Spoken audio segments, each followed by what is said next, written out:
Tia, mas agora, só um segundo, Bárbara, só um minuto. Oi. Mentira!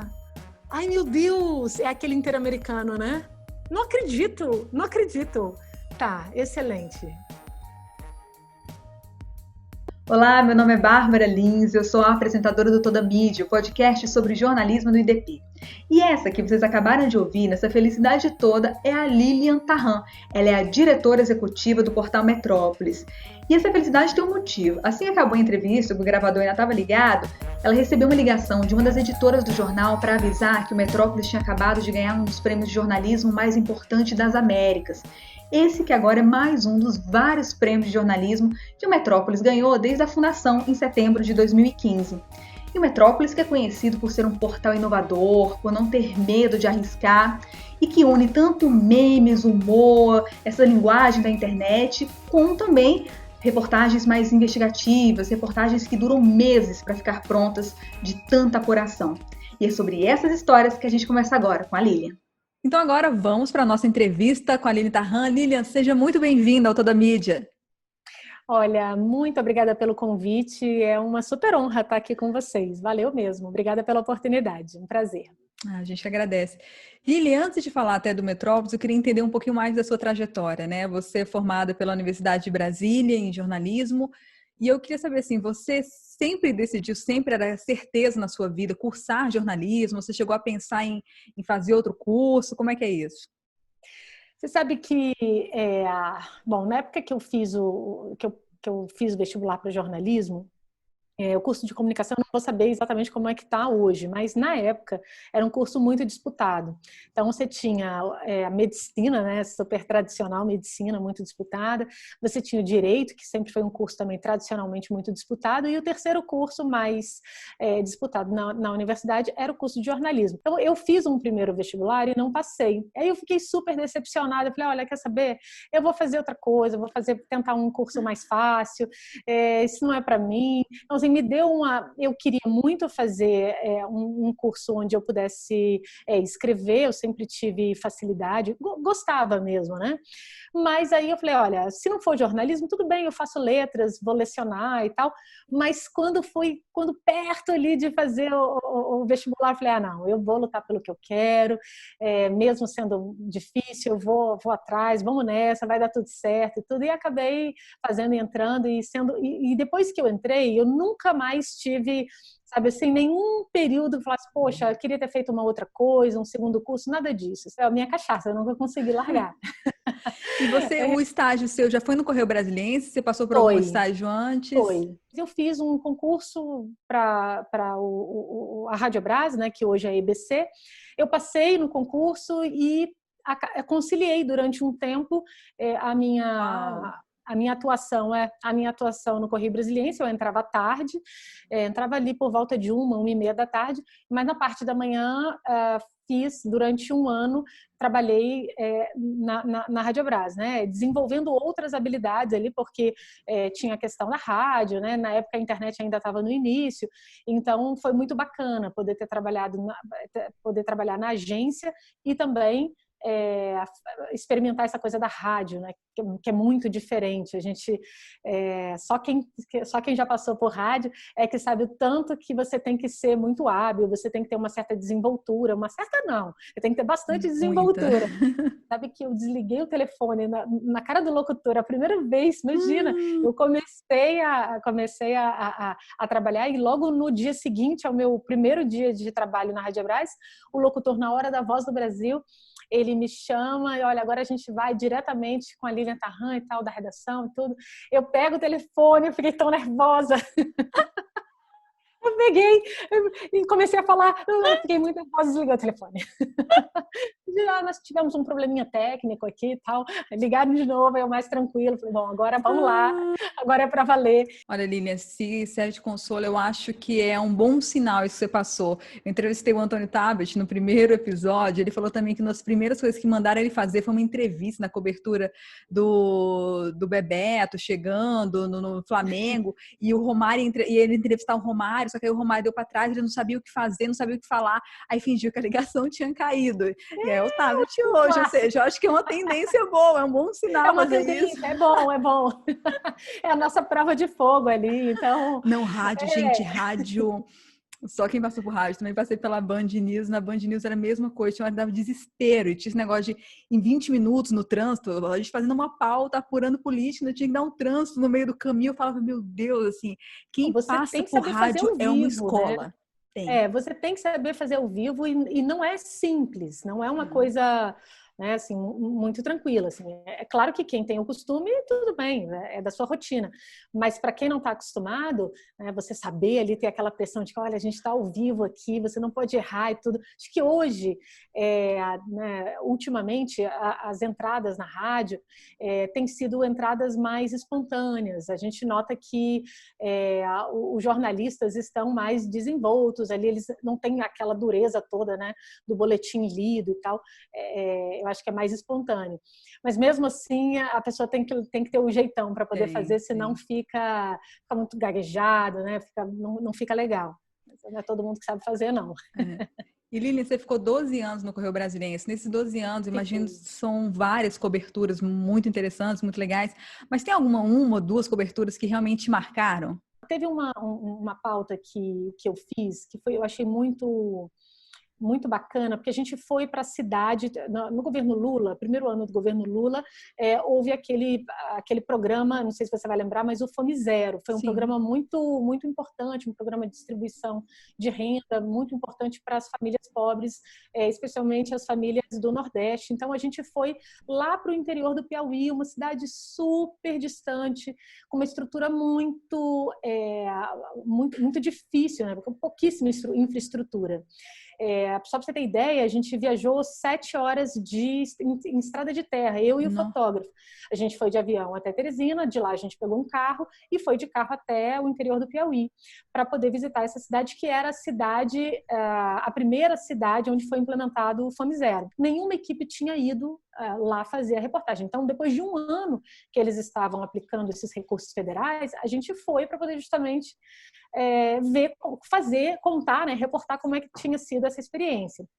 E eu encontrei, assim, ao mesmo tempo que eu encontrei uma população muito sofrida, né, a gente que é acostumado com a cidade grande, com a metrópole, você ter o contato, né, com essas pessoas que estão esquecidas pelo poder público, né, com uma educação muito atrasada, pessoas que têm um problema sistemático de fome mesmo, né? Não tinha hotel, a gente ficou hospedado na casa das pessoas que gentilmente cederam a hospedagem, mas a comida racionada e tudo com caruncho, né? Tudo bichado mesmo, né? Assim, toda a comida que estava disponível era uma comida de baixíssima qualidade.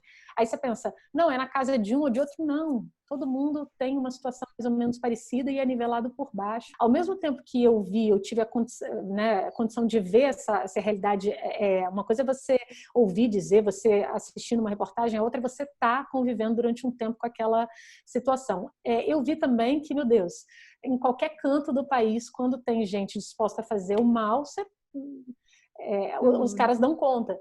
Então, foi muito emblemático, porque eu consegui revelar nessa reportagem que o prefeito e alguns secretários que eram ligados à prefeitura, eles recebiam Fome Zero irregularmente, eles não podiam ser servidores públicos e ao mesmo tempo receber essa quantia, essa bolsa do governo.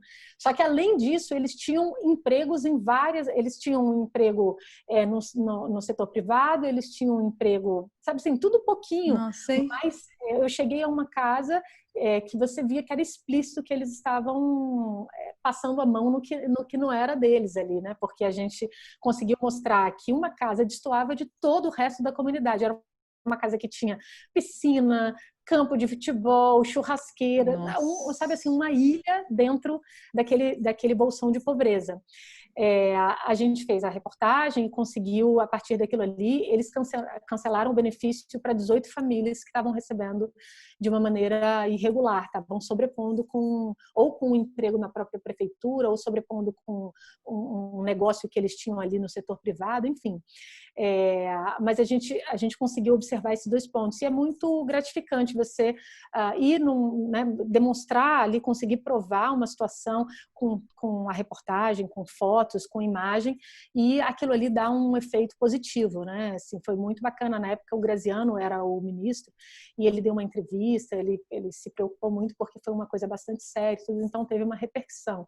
Essa é uma reportagem que eu considero era muito nova, foi uma reportagem muito difícil de logística, né, para que a gente conseguisse chegar até lá, e ela teve um efeito muito importante. Eu acho que foi bem bacana, assim. Eu gosto de citá-la porque ela tem esse efeito, né, de você conseguir mudar uma realidade a partir de uma reportagem. Eu acho bem importante. E que é uma das coisas mais que a gente mais sonha, né, quando entra num curso de jornalismo, né, que as nossas, para boa parte deles, para outros são outros sonhos, mas acho que boa parte dos jornalistas tem esse anseio, né, de você pegar uma realidade e conseguir mudar a partir do seu trabalho, né, acho que é um dos superpoderes dos jornalistas. É exatamente isso, né, e a gente sabe que no dia a dia, Bárbara, isso, claro, que são tantas coisas que a gente consegue, tantas coisas legais, mas não é todo dia que você consegue. É difícil, né? Mudar um sistema, às vezes embrutecido como o nosso, né? Mudar uma ideologia, mudar uma realidade cheia de problemas e de injustiças,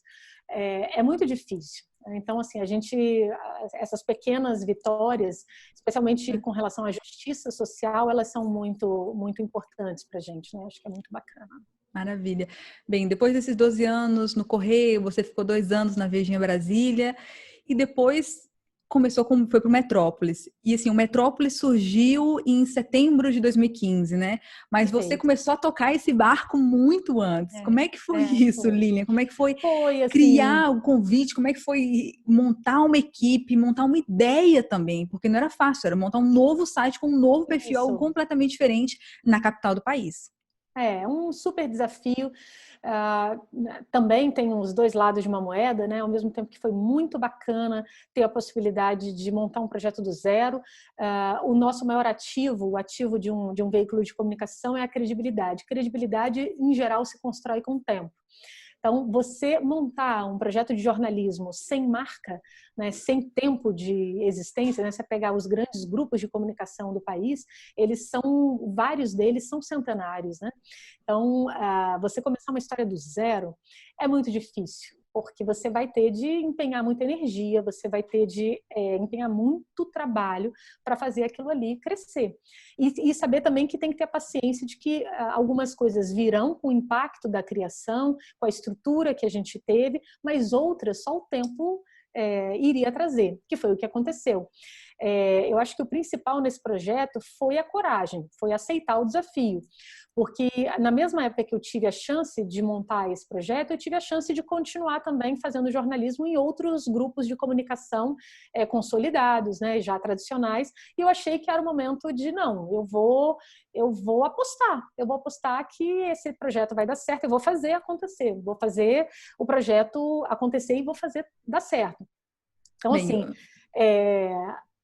fica à vontade, Bárbara. Não, e deu, né? Deu, e vocês, eu acho assim, muito louco, porque assim, hoje vocês estão sempre entre os portais mais lidos do Brasil, hoje em dia, e tem uma marca muito incrível, que é uma marca meio inovadora, assim, uma marca de vocês se arriscam muito. Isso estava desde a concepção do Metrópolis? Desde a concepção. A gente veio rompendo uma série né, eu chamo assim, são barreiras mesmo impostas, né,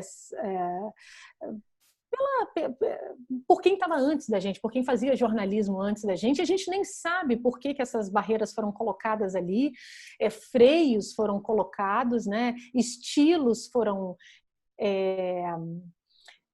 postos para que a gente seguisse, e a gente A nossa tendência, quando você entra num grupo de comunicação já consolidado, grande, é simplesmente você seguir. Você não vai... Se você entra num veículo de comunicação que já tem um manual ali, que já tem um código de ética, que já tem os pontos que sim, os pontos que não, você não vai se insurgir contra aquilo ali. Está consolidado e você vai apenas seguir aquela cartilha. A gente não tinha nada, Bárbara. A gente tinha a estrutura de montar, de contratar as pessoas para contratar as pessoas e a gente podia inovar. O único compromisso que eu tinha de quem paga o projeto, de quem é dono do projeto, era, olha, eu não vou investir R$1 no papel. Todo o negócio vai girar no mundo digital. Então, esse foi o compromisso foi aceito, mas não tinha uma linha, olha, vocês vão ter de ser um veículo de esquerda, um veículo de direita, um veículo mais ao centro. Tem esses políticos aqui que a gente pode falar mal, esses aqui a gente não pode tocar, porque esses aqui são intocáveis. Não tinha isso. Então, isso me deu uma liberdade. Eu não tinha tradição, mas eu também não tinha nenhuma marra. Sabe assim?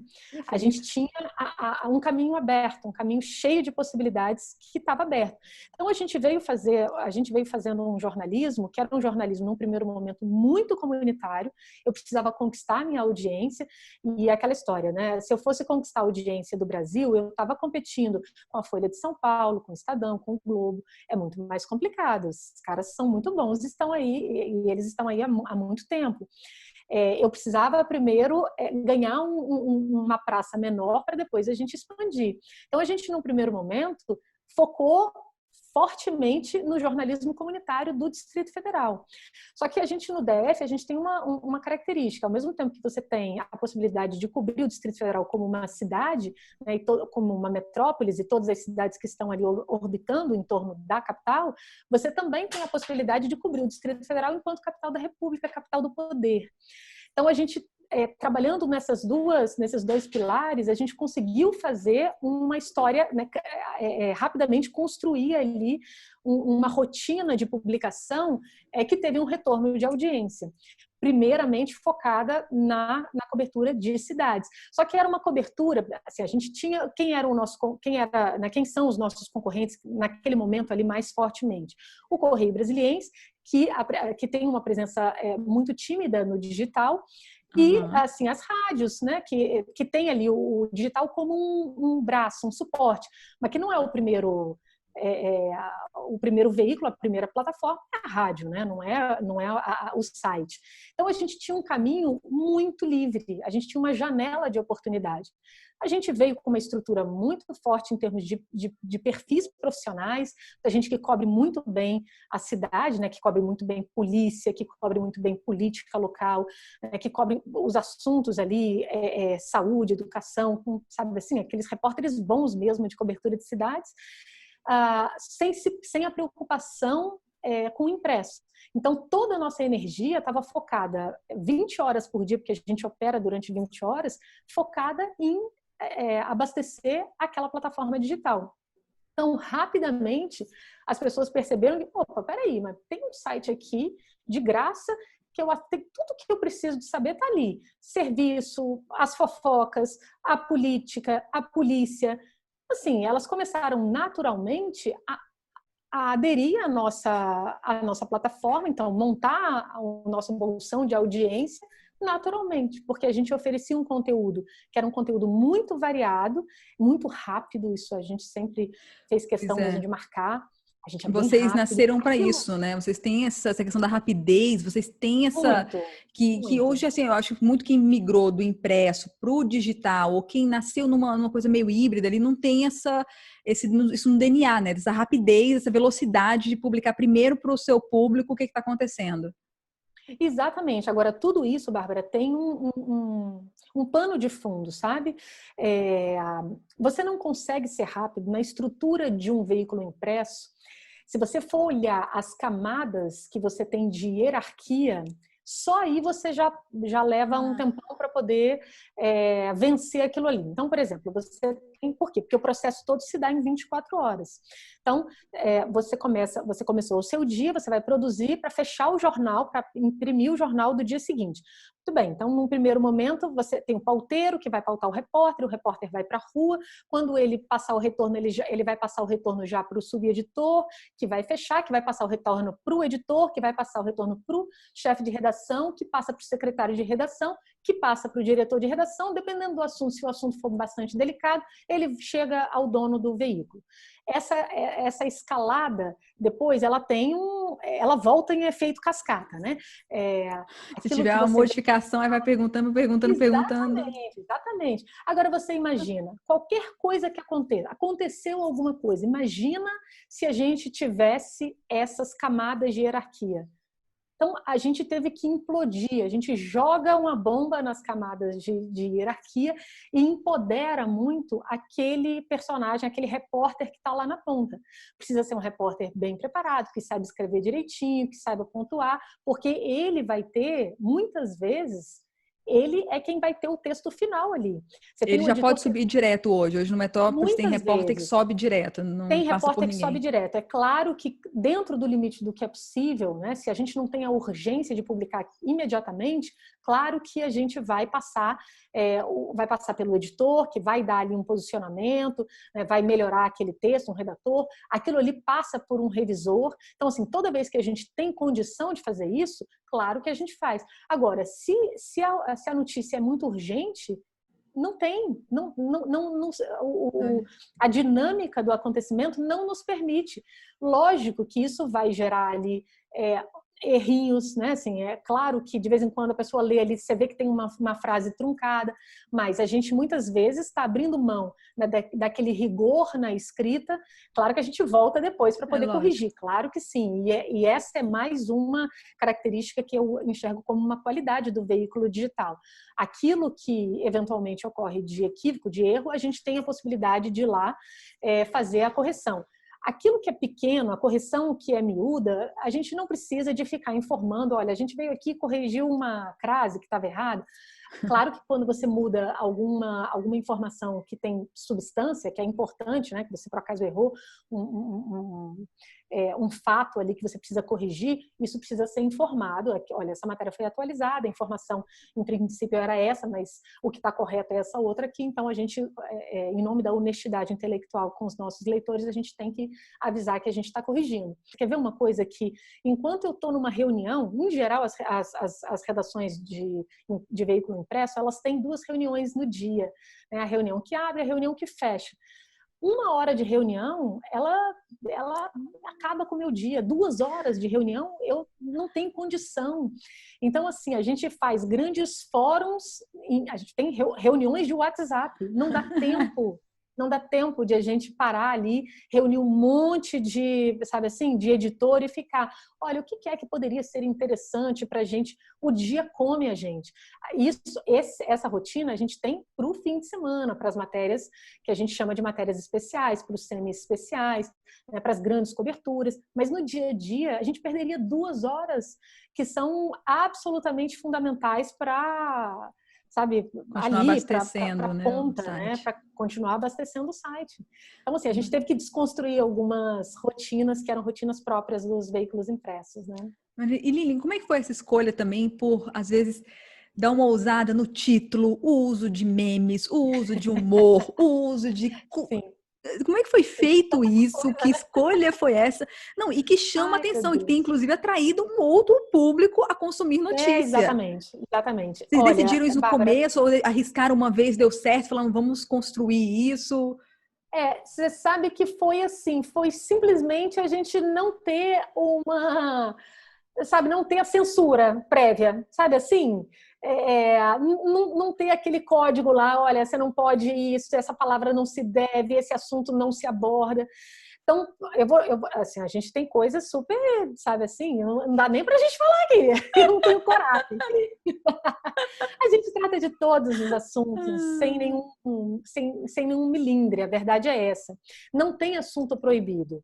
Então, assim, tudo que você pode imaginar né, de temas super delicados como a questão do suicídio, por exemplo, que é um tema extremamente delicado, né, que precisa ser tratado com muito cuidado, até sexo, assim, sem a gente ter nenhuma preocupação com os termos que a gente vai usar, né, sem a gente, não, peraí, esse termo aqui a gente não pode falar e esse outro a gente pode falar, não.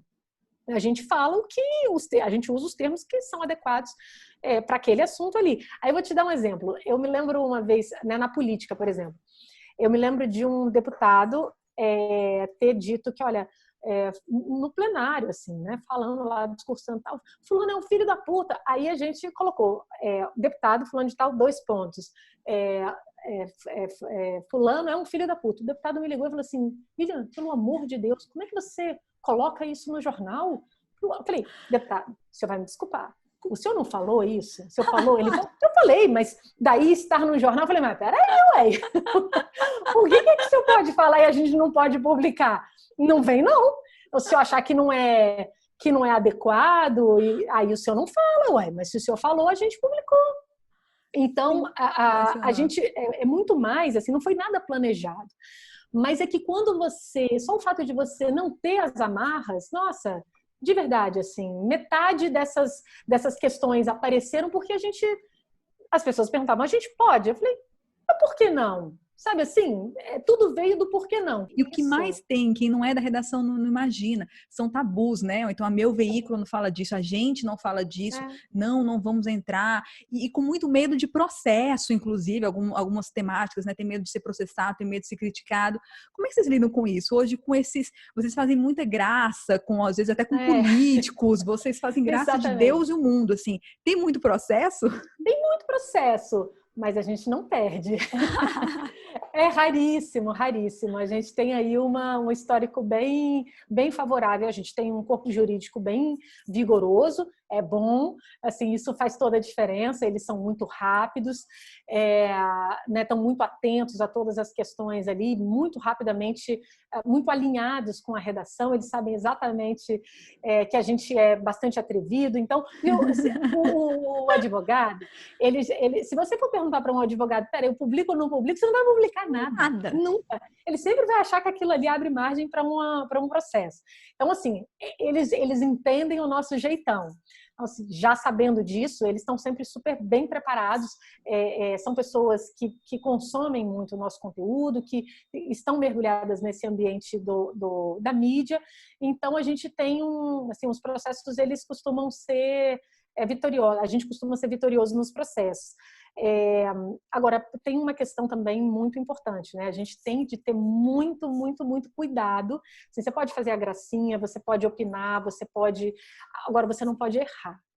Assim, o que nos protege do processo, né? do desfecho ruim para a gente em um processo é justamente o nosso compromisso ali com a história. Então, às vezes você tem uma história que você precisa confirmar rapidamente, a gente não pode abrir mão disso.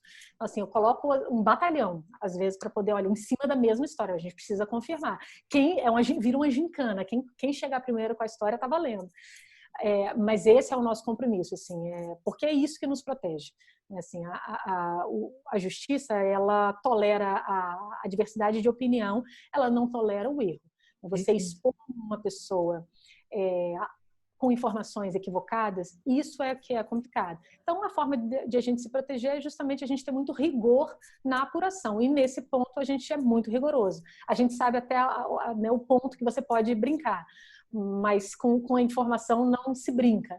Né? Então, a gente é muito rigoroso na checagem das informações. Né? Isso me leva a um outro aspecto. Assim, vocês têm essa coisa do humor, do meme, do uso de tendências e de matérias muito rápidas, mas eu vejo também que e eu queria entender como funciona isso, tem uma outra parte do Metrópolis que tem isso, assim, que tem matéria, vocês levam meses para fazer, e você falou assim, uma gincana, cada um vai, quem correr primeiro, o repórter que trouxe a notícia, a matéria dele.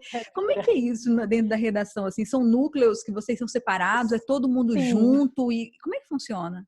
a gente pode ser, né, pode ter essas duas características. Então, eu sempre, e na internet, eu precisava num momento em que ainda você não tinha os sites muito fortalecidos, eu precisava fortemente de mostrar competência em duas bases. Uma base que era o hard news, eu precisava de mostrar, olha, a gente é capaz de publicar uma notícia forte em uma linha.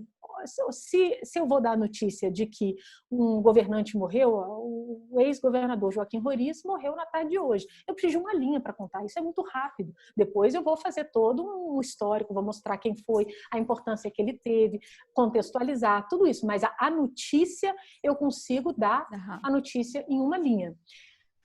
Só que isso é o hard news, né? Aquela coisa que é um enfrentamento rápido do tema. Ao mesmo tempo, eu tinha de mostrar também que, olha, essa mesma plataforma que aceita uma linha como notícia, ela aceita também um documentário. A gente é capaz de publicar com todos os recursos que a gente pode requerer num especial, o vídeo, o áudio, o texto, o infográfico, todo animado, tudo isso cabe dentro do digital. Nas redações tradicionais, você tem a separação ali de ambiente. Você tem os repórteres especiais e você tem os repórteres que são aquele chão de fábrica e que estão todo dia ali na rala e tem que dar, sabe assim, dar conta do que é do dia a dia, e enquanto isso você tem os caras que fazem parte de um Olimpo ali, esses deuses. Não tem isso. Você tem repórter bom e repórter ruim. Os bons a gente tá lá com eles. E qualquer repórter é capaz de fazer um especial. Então, o que você precisa para fazer um especial? Você precisa de ter uma boa pauta, de uma boa coordenação, e você precisa de tempo e de estrutura para poder fazer. Então, a gente costuma fazer dentro do Metrópolis um rodízio. Todo mundo faz matéria especial. Agora é isso. Quando essa pessoa está fazendo matéria especial, o outro lá que fez o último especial está lá, sabe assim, carregando o piano, para que todo mundo tenha condição e capacidade de apresentar, de fazer uma grande reportagem.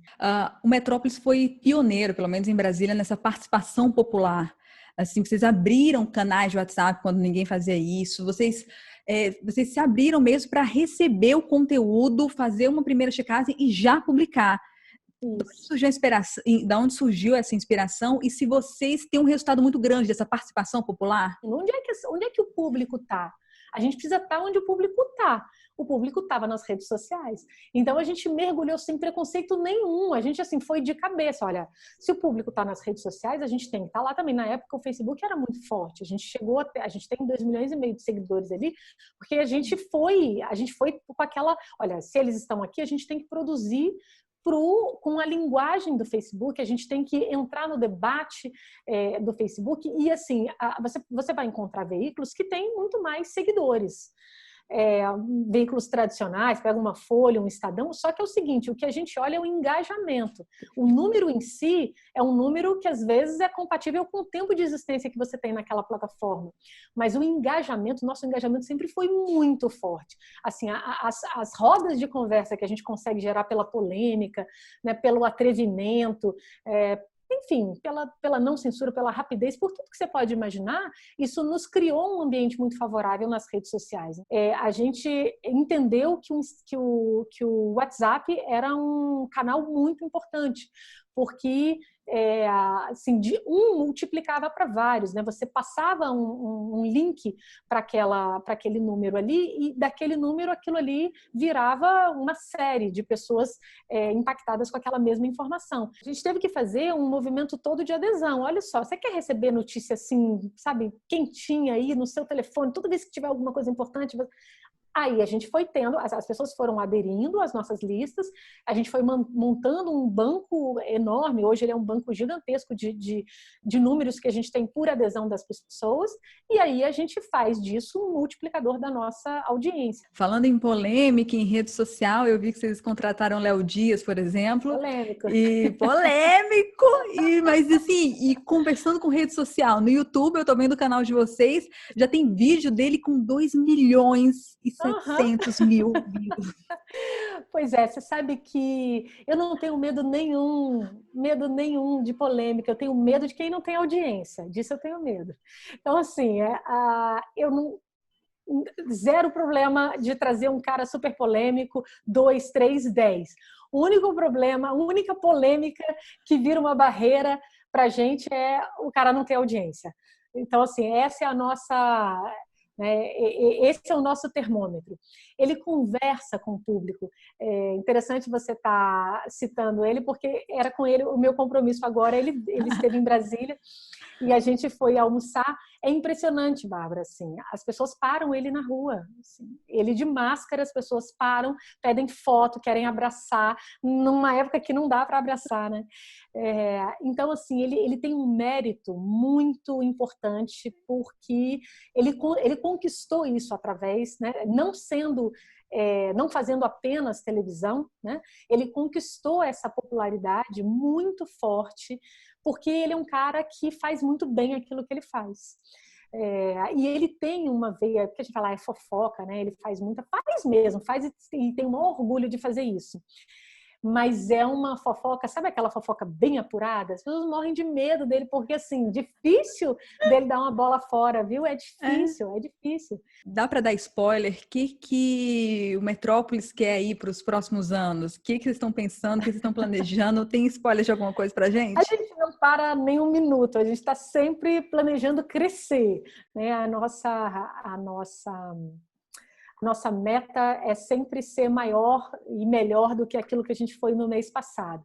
Então, olha, estamos com toda a energia voltada para aumentar a equipe, aumentar a audiência, uma coisa, né, decorre da outra, aumentar o nosso número de parceiros. Hoje nós temos 25 parceiros que estão debaixo ali do nosso guarda-chuva, né, que a audiência vem, soma para a nossa audiência também, são parceiros de conteúdo, a gente usa o conteúdo deles, eles usam o nosso conteúdo. Então, a gente pretende intensificar essas parcerias, né? Eu acho que o nome é muito sugestivo, Metrópolis. A gente quer ter um braço, né, em todos os cantos do país. A gente quer ter um apoiador aí de conteúdo para que a gente consiga estar sempre alimentando as pessoas com hard news das mais diversas praças. Então, esse é um objetivo muito claro. A gente vai fortalecer ainda mais o nosso entretenimento e essa parte da cobertura política. Então, nos próximos meses aí, a gente vai trabalhar fortemente para poder incrementar essas duas equipes. No caso de entretenimento, com parcerias importantes, está aí o Léo Dias, é a primeira sinalização disso. E na questão de política, trazendo pessoas que têm já uma história, né, que têm um nome dentro da cobertura de política, que têm acesso às fontes, enfim.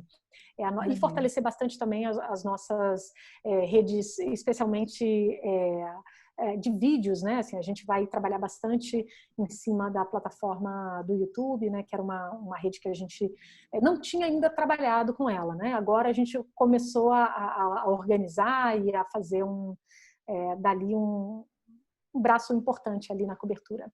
Na nossa cobertura. Só uma curiosidade por último, você, quando tem algum estudante de jornalismo, alguém que está querendo se aprofundar na área, tem algum livro, alguma série, algum filme que você indica? Ai, nossa! Vários, né? Eu imagino, Alice. Ai, são vários. Ai, mas olha, eu assisti uma série recente, Billions. Eu acho que é uma série bem interessante, porque ela mostra essa relação, né, assim, entre os poderes, né? Na fachada é tudo muito dissociado, né? Cada um no seu galho, né? Mas nos bastidores a gente vê direitinho como é que funciona. A gente teve todo esse processo da Lava Jato, né? Que é questionado, é aplaudido por uma parte, por metade da República, e por outra metade as pessoas acham que foi uma grande conspiração. Então, essa série ela mostra, né? Ela não tem não fala especificamente sobre jornalismo, mas tem o jornalismo ali dentro desse contexto, né? E é muito interessante, porque mostra direitinho como é que os poderes se relacionam nos bastidores, né? Então, eu indico esse livro também, acho que é bem interessante. Ele mostra, especialmente para quem está navegando nessa transição aí do jornalismo impresso para o jornalismo digital, desintegração dos jornais do Leão Serra, é bem uma leitura fácil, mas extremamente didática, sabe? Muito, muito, muito bacana também. Enfim, Maravilha. é isso. Olha, Lilian, de coração, muito obrigada pelas sacadas, pelos insights, pelas inspirações, pelos bastidores da montagem do Metrópole, que é esse case. O Metrópole é um case bem bacana para todo o Distrito Federal e para o Brasil também, né? À toa que vocês estão lá em cima, no topo dos sites mais vistos do Brasil. Muito obrigada aí por essa 1 hora de bate-papo. Já escureceu aqui, era meia hora, já tem 1 hora, e tá maravilhoso, aí não vou parar. Olha, Bárbara, eu agradeço demais, acho que vocês estão acertando assim em cheio, né, nessa perspectiva da montagem de um curso de comunicação. Acho que tem um mercado que está sedento por isso aqui em Brasília, então bacana demais a oportunidade de falar sobre a história, sobre a nossa história do Metrópole, sobre um pouco da minha história profissional. Enfim, muito obrigada, foi uma oportunidade deliciosa, um prazer falar com você. Obrigada. Obrigada, até a próxima. Bem, o Toda Mídia fica por aqui. Se você quiser saber mais, a gente está nas redes sociais, é o www.idp.edu.br. Até a próxima quarta. Se você está vendo a gente pelo YouTube, você viu que a gente se empolgou e eu esqueci até de acender a luz. Mas isso é um bom sinal, sinal de que rendeu, né? E assim como essa entrevista, tem outras muito legais do podcast Toda Mídia, que você encontra em plataformas como a Apple, como Spotify, na plataforma que você preferir, para ter sempre o melhor do conteúdo do Toda Mídia pertinho de você, sem interrupções. Eu te espero na próxima semana e qualquer dúvida é só acessar o www.idp.edu.br. Até mais!